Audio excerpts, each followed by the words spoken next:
L'Iran, c'est le plus grand exemple que devraient prendre les Africains et les Antillais, enfin les Noirs de manière générale. L'Iran a été 40 ans sous sanctions. Je ne sais pas si vous imaginez, 40 ans sous sanctions.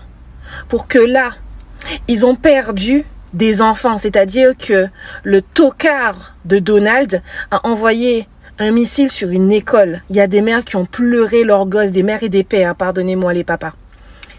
Et malgré ça, aujourd'hui, leur pays va recevoir plus de 300 milliards de dollars. Et faites-moi confiance qu'ils vont les avoir parce que Donald ne voudra pas que la guerre reprenne. Et que les pays arabes vont tout faire pour que la guerre ne reprenne pas. Et ils savent qu'ils ne peuvent plus jouer avec l'Iran. Ce qui veut dire qu'il faut faire des sacrifices pour enfin réussir à gagner.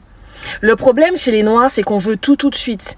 Comme on a déjà souffert, on part du principe que comme on a déjà souffert, du coup, on n'a plus à souffrir, que les gens n'ont qu'à juste nous rembourser et que ça ne marchera pas comme ça.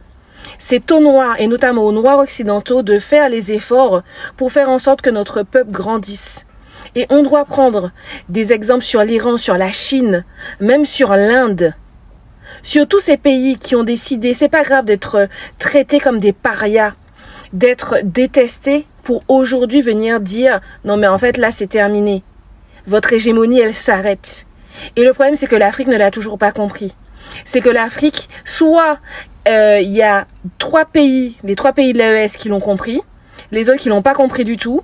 Après on a évidemment les toutous de l'Europe, de la France et des États-Unis. Alors ceux-là, il n'y a plus rien à faire, mais c'est la faute de vos populations parce qu'à un moment donné, oui, il faudra perdre des enfants pour sortir ces tocards-là de là.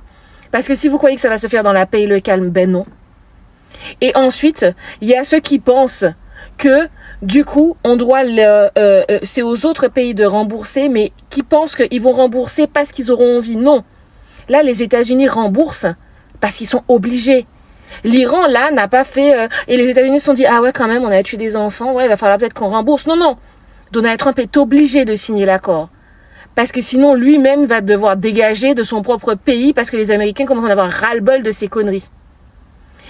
Et tant que vous n'aurez pas compris qu'en fait, il va falloir qu'on fasse des sacrifices, en plus, oui, de l'esclavage, en plus, oui, de la discrimination, en plus, ou du racisme, oui, en plus de tout ça, il va falloir qu'on fasse encore plus de sacrifices pour qu'un jour, peut-être, on soit à la même table que l'Iran, la Chine, la Russie et l'Inde et tous les...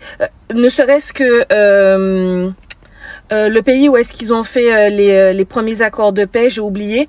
Quand vous regardez, vous avez l'impression que ce pays-là, c'est rien du tout. Alors qu'en réalité, c'est une puissance nucléaire, c'est une puissance qui a de l'argent, et c'est une puissance qui compte puisque c'est elle qui a fait l'intermédiaire, j'ai oublié son nom, entre les États-Unis et l'Iran.